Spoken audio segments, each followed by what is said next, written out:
Bapak Ibu dosen penguji uji kinerja PPG dalam jabatan tahun 2021. Perkenalkan, nama saya Romi Rahmat SHI. Saya guru SMK Al-Azhar Batam, Kecamatan Lubuk Baja, Kota Batam. Pada kesempatan hari ini, Senin tanggal 13 September tahun 2021, akan melaksanakan video praktik pembelajaran untuk memenuhi tugas uji kinerja PPG dalam jabatan tahun 2021 dengan materi mahram nikah dan hak kewajiban suami istri di kelas 12. Untuk lebih jelasnya, berikut video praktik pembelajaran saya yang telah saya laksanakan. Mohon masukan dan sarannya. Terima kasih atas perhatiannya. Wassalamualaikum warahmatullahi wabarakatuh. Assalamualaikum warahmatullahi wabarakatuh. Waalaikumsalam.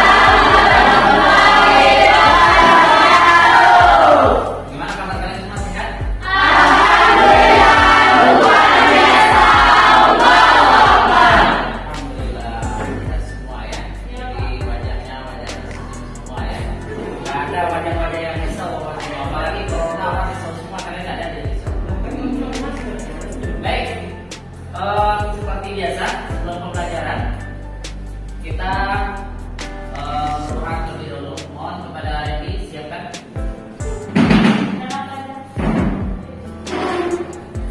Ya, siapkan seluruh. Kita hidup, kita berdua.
Bapak sebelumnya mau absen terlebih dulu.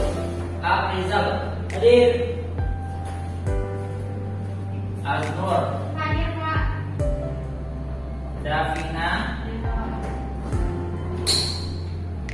Eli, Nurasikin, Ramawanti, Raihani Dinda, Ramanda, Redi, Rehan, Risma, Siti, Sri Nabila, Syifa, Yoga. Alhamdulillah hadir semua lengkap ya. Ini luar biasa. Baik, anak-anak semua. Untuk materi kita pada hari ini masih berkaitan dengan seputar pernikahan. Ya, kemarin minggu lalu pernikahan. Minggu kemarin kita membahas tentang rukun dan syarat. Rukun dan syarat nikah. Nah, hari ini kita akan masuk materi kita, yaitu mahram nikah. Oke, mahram. Dalam materi ini tujuan kita belajar mahram ini biar kalian tahu siapa sih yang boleh dinikahi, siapa sih yang boleh dikawini. Oh, ini ada orang ternyata nggak boleh nikah dalam mahram. Oke, Bapak mau tanya sebelum kita masuk materi, apa yang kalian tahu tentang mahram? Mahram itu apa sih? Yang haram untuk dinikahi, yang haram untuk dinikahi. Ada yang satu lagi, muhrim. Apa beda mahram dengan muhrim? Atau sama? Beda. Kalau mahram apa? Yang haram. Tidak mahram, tidak. Yang haram. Mahram itu yang boleh dinikahi, kalau muhrim yang nggak boleh. Mahram orang yang boleh dinikahi, kalau muhrim nggak boleh. Apa bedanya? Sehat ihram. Kalau mahram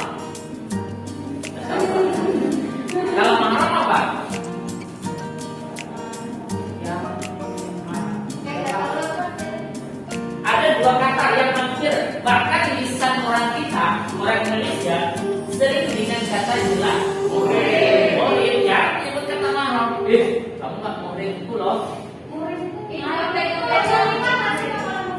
Apa murid? Aisyah. Murid apa? Kalau sering yang kalian pahami.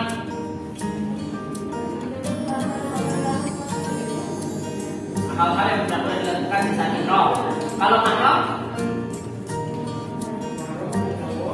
apa mahram?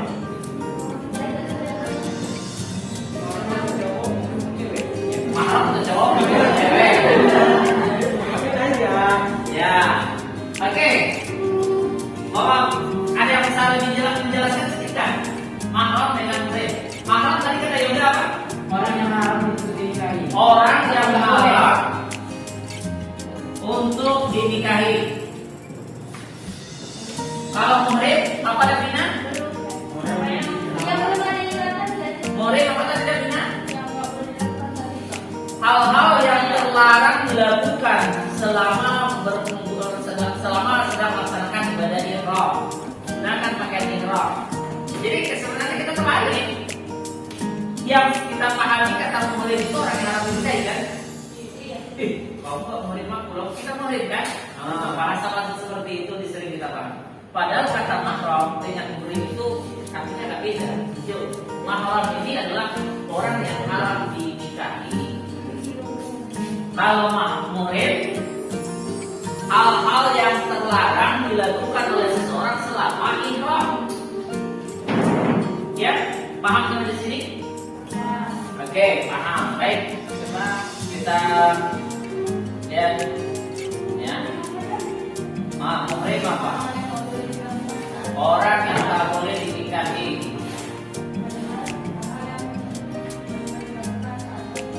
Oke, tak boleh dilakukan selama ihram.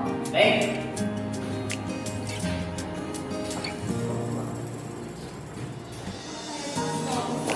Selama ihram. Jadi bedanya muhrim dengan mahram adalah kalau muhrim itu sering kita pahami adalah orang yang haram yang tidak boleh melakukan kegiatan selama ihram. Baik, mahram.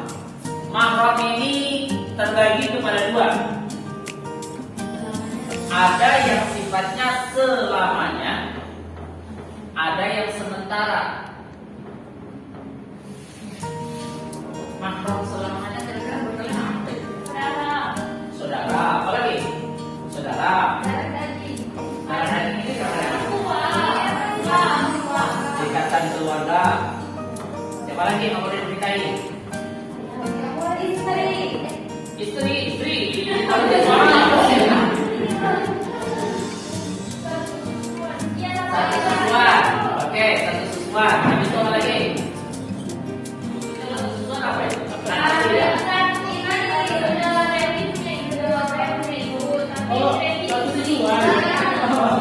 Jadi nanti saudara susuan ya. Oke, apa lagi? Nah, yang selamanya. Kalau yang sementara siapa? Pacaran. Pacaran.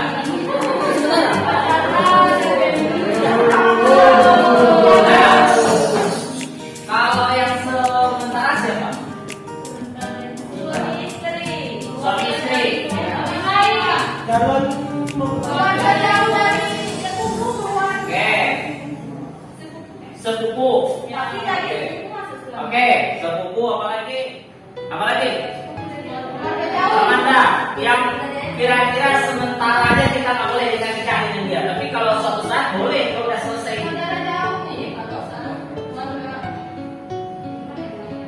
Nah, keluarga suami dan istri. Oke, misalkan Vina nikah dengan Randy, berarti adiknya Randy yang cowok itu nggak boleh dinikahi sampai kalau seandainya Randy meninggal dunia atau bercerai dengan Davina. Oke, paham ya? Kita lihat.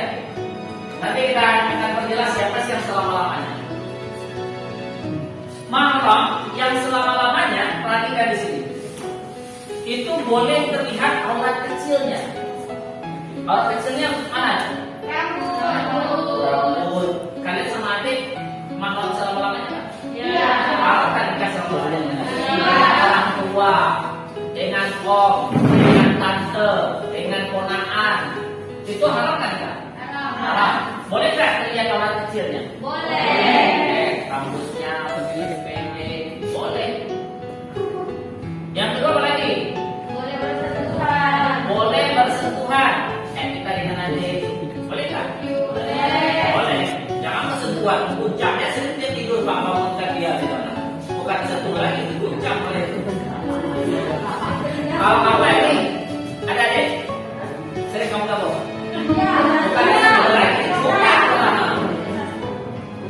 Iya. Kalau kamu sering mengunjungi kamu, Nur. Oke, baik. Apa lagi? Boleh berkhalwat, bersunyi-sunyi, berdua-duaan di rumah. Boleh nggak kakak? Boleh. Mau kalian pergi ke pasar, ya kan ya? Nanti kan berdua di rumah. Iya, boleh. Bapak. Nah, apa lagi? Boleh bepergian. Bolehlah sama adiknya, sama mamanya, sama bapaknya. Apalagi kalau punya pacar. Suruh abang ikut saja. Jadi nggak bisa ngapain pacarnya nengok aja lah. Oke. Apa lagi? Sudah. Sekarang kita lihat yang sementara. Apa bedanya antara selama-lamanya dengan sementara? Yang sementara malam terlihat aurat kecilnya. Berarti kalau yang sementara ini kayak si Vina tadi dengan kakak iparnya, adik iparnya, itu nggak boleh. Tetap harus pakai, tetap jaga jarak. Walaupun itu abang ipar kita. Jadi di rumah misalkan, oh Rehat nikah dengan Sayang. Pas nikah dengan Sayang, Sayang ini punya adik pula cewek, atau cowok. Misalkan Sayang, ada cewek lah, kita kenal hubungannya. Jadi nggak boleh ada ceweknya seksi-seksi di rumah, pakai celana pendek, pakai baju tank top. Nah ini kenapa? Karena itu masih bisa nikah suatu saat. Kalau seandainya saya bercerai atau meninggal, ya, ada dengan adik ipar. Nah, apa lagi? Haram bersentuhan. Nggak boleh bersentuhan. Pak, tadi saya saja. Ya kalau sebatas sewajarnya mungkin dibolehkan. Tapi artinya kalau untuk pepet berdua pegangan tangan. Nah, apa lagi? Haram berkhalwat. Tinggalkan ya di rumah berdua saja. Yang satu abang iparnya, satu istrinya. No? Berdua aja di dalam rumah. Suaminya pergi 2 hari 2 malam. Alasannya saya setan ikut ambil. Apa lagi? Haram pergian. Jadi boleh nggak dia pergi berdua? Hah? Kayak kan ada iparnya.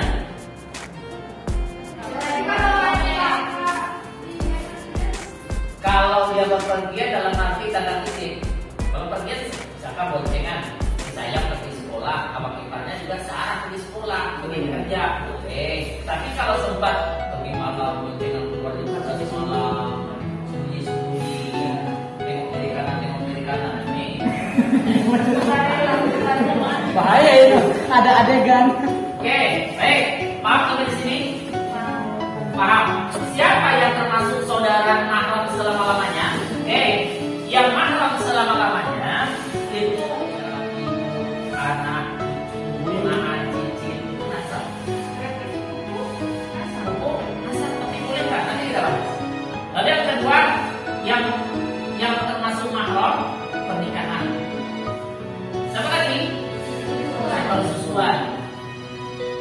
Nah, kita lihat. Oke, mahram karena nasab. Kita lihat siapa sih yang mahram karena nasab. Nih, kalau dia seorang laki-laki, dia nggak boleh nikahin ibu, otomatis emaknya nggak boleh. Haram. Siapa lagi? Anak perempuan. Berarti selama-lamanya antara dia dengan ibunya nggak boleh selama-lamanya sampai kapanpun. Kalau cerita-cerita itu kan bohong dan bodoh. CCP, program iklan, program TV. Nah, habis itu boleh nggak boleh ya? Saudari.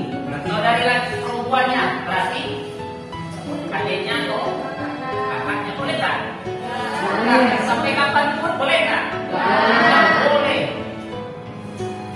Oh, Pak, dia suka sama nih kalau misalkan Randy dengan Davina nih kakak, tapi kakaknya ini cantik. Dia nggak mau nih orang lain, saya kakak saya aja lah, Pak, daripada kakak saya lepas orang lain kan itu saya katanya. Boleh nggak? Boleh. Ya, kalau kakak tiri tidak, nanti kita bahas. Nah, ini apa lagi? Saudari ayah, anak dari seayah.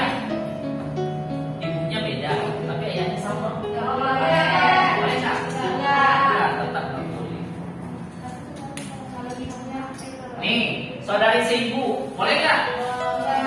Saudari seibu paham nggak kalian? Misalkan gini, maknya punya suami dua. Suami pertama lahir Randy, suami kedua dia dengan suami kedua lahir Azmur. Boleh nggak Randy nikah dengan Azmur? Tapi maknya sudah mah?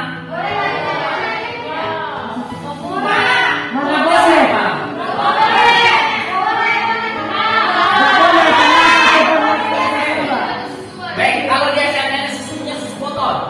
Baru boleh, Pak. Nah, Mama kasih contoh. Nih, misalkan ya, ini Randy. Ini misalkan Aisyah. Nah, Randy lahir dari bapak yang ini satu. Aisyah lahir dari bapak kayak yang satu lagi. Suami ini cerai. Habis itu mamanya nikah lagi, lahirlah Aisyah. Pertanyaannya, boleh nggak Randy nikah dengan Aisyah? Boleh nggak?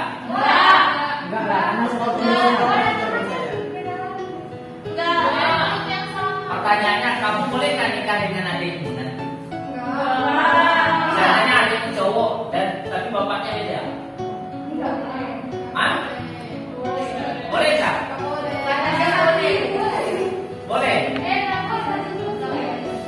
Nah, ini termasuk ke dalam mahram selama-lamanya.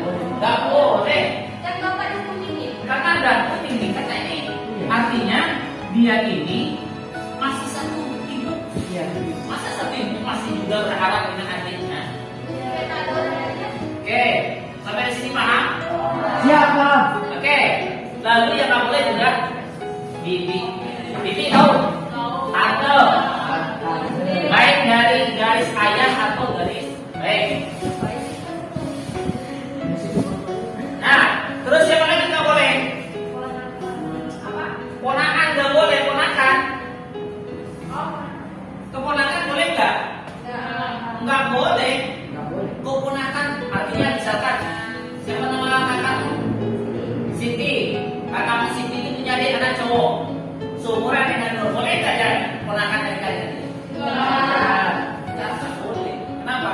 Masih satu nasab. Oke. Nah, ini paham ya sampai di sini ya? Paham. Oke. Sekarang kita lihat mahram karena pernikahan. Siapa saja dia mahram karena pernikahan? Oke. Nih, seorang laki-laki punya istri. Berarti suami punya istri. Berarti mahram yang sementara siapa? Mertuanya boleh nggak dinikahi? Sekali anaknya dapat, emaknya juga dapat ya. Boleh nggak? Boleh nggak menantu nikah dengan mertuanya? Nah, selama ini menjadi istrinya tidak boleh, haram.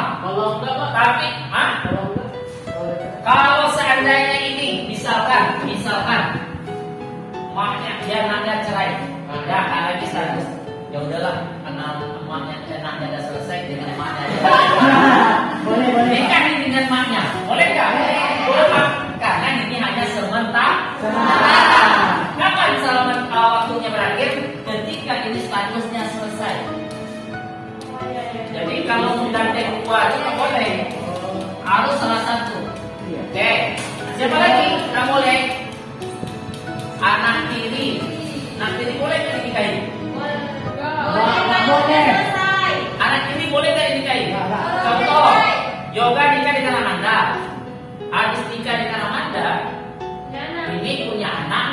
Kalau Risma, oh katanya ini amak-amaknya cantik, anaknya juga cantik. Udah lah, dua-duanya lah sekalian dipakai katanya. Boleh nggak? Yang anaknya mau juga, ya udah lah, bapak dan bapak. Boleh nggak? Kapan bisa jadi boleh? Harus Ramadan saya dengan yoga, statusnya kan istri lagi. Mantan istri, kalau sudah mantan istri, ini otomatis mantan anak tiri. Kalau udah mantan anak tiri, ya boleh dia nikah. Paham? Paham di sini? Oke. Siapa lagi nggak boleh? Istri ayah. Istri ayah. Paham nggak kalian? Siapa ini istri ayahnya? Maksudnya siapa? Ayah dari istrinya. Istri ayah, ini kan ayah kita ini.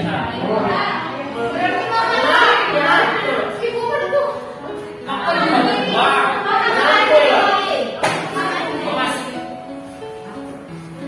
Oh mama. Oh ibu tiri saya. Misalkan mamanya nih, bapaknya nikah lagi dengan wanita muda, seumuran dengan anak. Ternyata anaknya juga tertarik sama ibu tirinya. Waduh. Ada nggak orang itu? Jarang. Ada, tapi bisa jadi kemungkinan ada. Kenapa? Bisa jadi ibu tirinya ini seumuran dengan anaknya ini. Iya. Jadi nengok ibu tiri, serasa nengok anak muda. Kalimat ini saya Oke. Boleh. Lagi tak ada saingan. Selagi selagi tak ada status. Lalu yang terakhir, tadi ya, Bapak teringat ada sebuah film lucu, film piramidi, pernah kalian nonton? Yang ramahnya dirinya, rupanya ini menantunya, ini mertuanya, yang nikah satu rumah tuh dia aja isinya dalam. Nanti kalau ada video kita putar. Oke. Habis itu, nah. Oke, paham sampai di sini. Istri ini nggak boleh.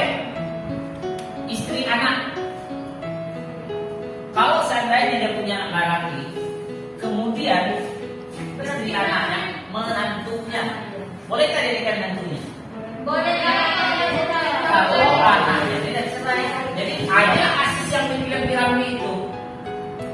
Jadi serba salah nanti kalau di sananya nikah dengan ini, otomatis anaknya ini panggil ini siapa? Bingung nggak? Sementara ini mantan istrinya. Dulu panggilnya adik, sekarang jadi istri bapak. Sementara anaknya ada di sini. Dia punya anak pula satu dari ini. Ini bingung juga, manggil bapak atau manggil kakek?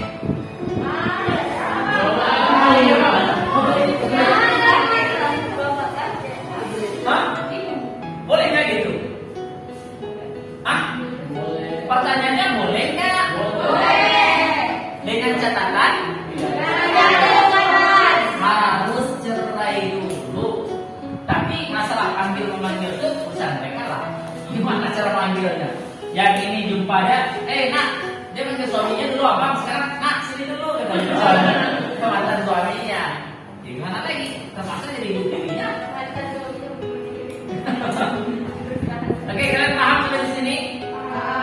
Oke, ternyata mahram sementara inilah terikat dengan hak kewajiban suami istri. Oke. Dan ketika seseorang menikah, kalian pernah tahu nggak apa itu hak dan kewajiban? Hak dan kewajiban itu apa? Hak itu suami Hak apa?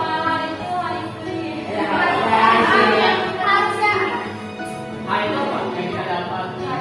Hak yang kita dapat. Kalau kewajiban yang harus ditunaikan.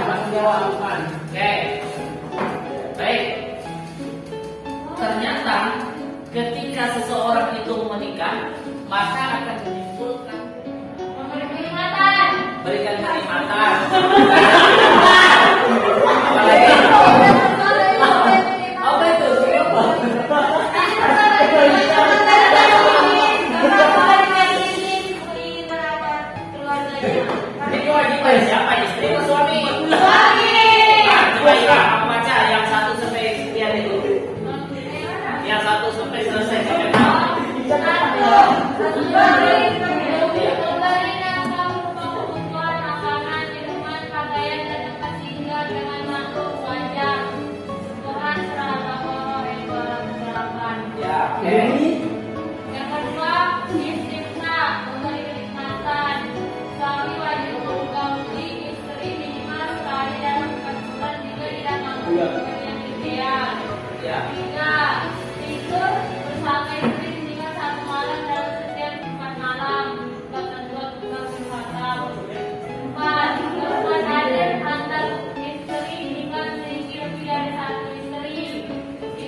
pertamanya apa? Beri nafkah. Suami apa istri? Suami. Suami. Tapi boleh nggak istri bekerja?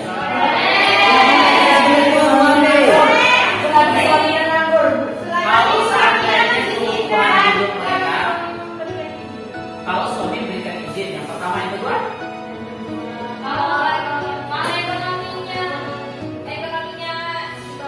ya mungkin ekonominya rendah, ya istri ingin membantu, boleh.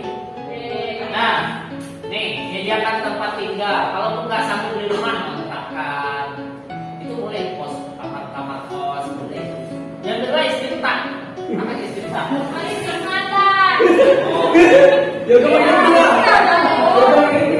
Apa itu?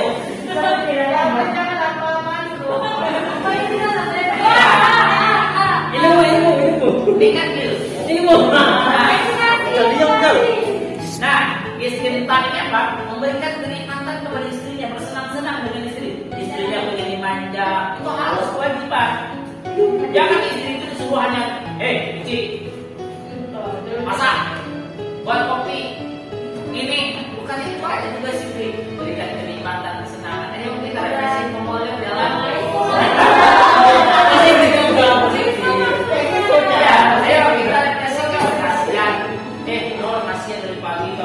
Dari pagi bersibuk ini. Ayo kita jalan-jalan makan di luar sekali, nggak usah masak hari ini. Itu kenikmatan enggak? Kenikmatan itu kan ada dua, lahir dan oke, paham ya? Berarti kan ada pahamnya aja lah. Oke, ya. Yang ketiga, tidur bersama istri minimal sekali. Kalau istrinya tidur bersama istri minimal 1 malam dalam setiap malam tergantung malam selatan. Artinya gini, kalau istrinya suaminya di bekerja, paling tidak usahalah jangan sampai tinggalkan istri. Minimal sekali. Oh, misalkan suaminya suka nonton bola, tiap malam di luar aja tidur. Paling tidak usahakan sekali tidur sama istri. Kalau yang kerja gitu pak, kalau yang kerja beda cerita. Ini artinya suaminya ada di rumah ini, tapi dia nggak mau sama istrinya tidur. Dia sibuk nonton bola, megang HP tidur di kasur di tempat TV. Ya, yang keempat berbuat adil jika istri lebih dari satu. Yang keempat menginap selama 7 hari ketika istrinya gadis, 4-3 hari kalau janda. Ini disunahkan ini kalau udah beli lagi. Tapi kan ketentuan ini tadi disunahkan oleh izin jika istri ingin merawat orang tua. Ada nggak orang tua tinggal di mana? Ada, apalagi kalau orang tua sudah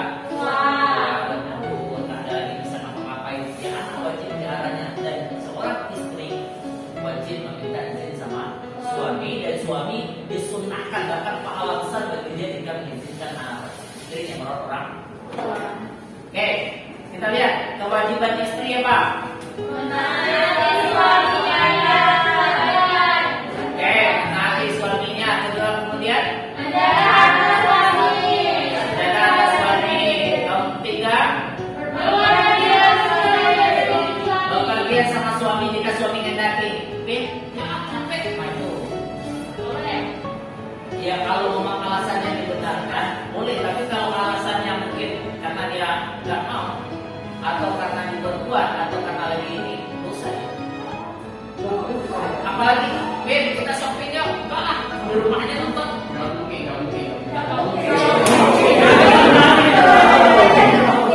Ayo makan di mall yuk, enggak lah dari warteg aja. Oke. Lalu yang keempat, menyerahkan dirinya pada suaminya jika suaminya menginginkannya untuk bersenang-senang berjima. Artinya ketika seorang istri diajak oleh suami keranjang terdapat tidur, ketika itu dia tidak mau untuk menolaknya dengan alasan yang tidak dibenarkan oleh agama, maka istrinya berdosa. Nih, tengok dalam hadis tadi. Jika suami mengajak istrinya keranjangnya, lalu istrinya menolak untuk mendatanginya, kemudian suaminya marah, dongkol, sakit hati, kecewa pada istrinya, maka malaikat melaknat istrinya hingga pagi hari.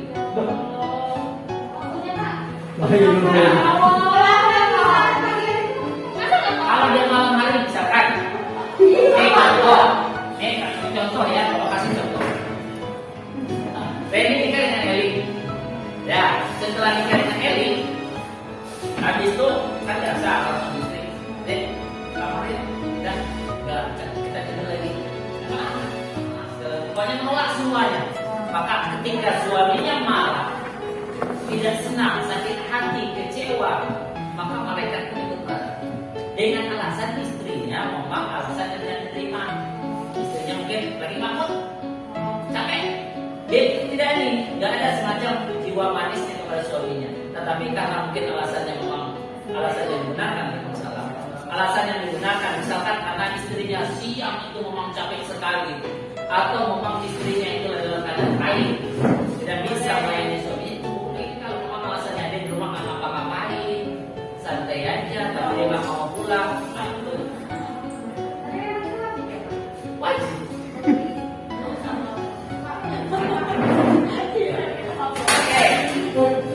Baik, yang terakhir, meminta izin pada suaminya jika istrinya berpuasa sunnah. Boleh nggak kalian puasa sunnah? Boleh. Boleh dengan catatan izin suami, apalagi kalau suami di sana itu tidak kerja. Iya, puasa wajib nggak perlu izin. Tapi kalau puasa sunnah wajib izin nih. Tidak halal bagi seorang wanita untuk berpuasa sedangkan suaminya sedang suaminya ada kecuali dengan izinnya. Berarti wajib izin. Misalkan kalian puasa Muharram nih, bulan Muharram, oh Asyura, saya puasa lah. Kata suaminya jangan ada diamalkan di rumah. Ya udahlah. Siapa yang mana nama makan?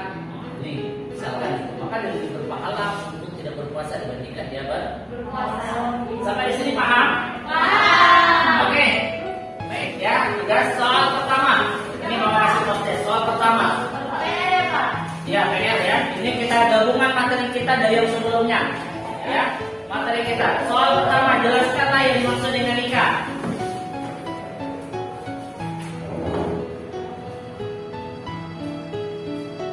Oke, jelaskan yang maksud dengan nikah. Yang kedua, tulislah dalil tentang anjuran menikah.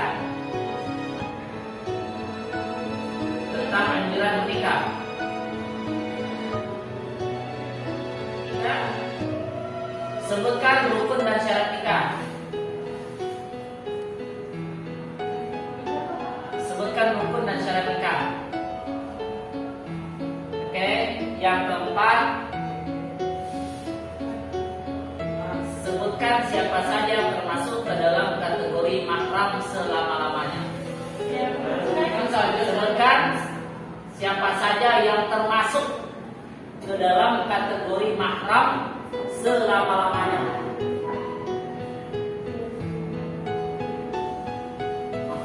Ya, selama-lamanya. Oke, soal terakhir, soal 5-nya. Tulislah dalil yang berkaitan dengan kewajiban suami memberi tempat tinggal atau nafkah kepada istrinya. Tulislah dalil yang berkaitan dengan perintah suami untuk memberikan nafkah kepada istrinya. Yang berkaitan dengan perintah memberi nafkah kepada istrinya. Oke? Siap? Oke. Baik, teman-teman semua.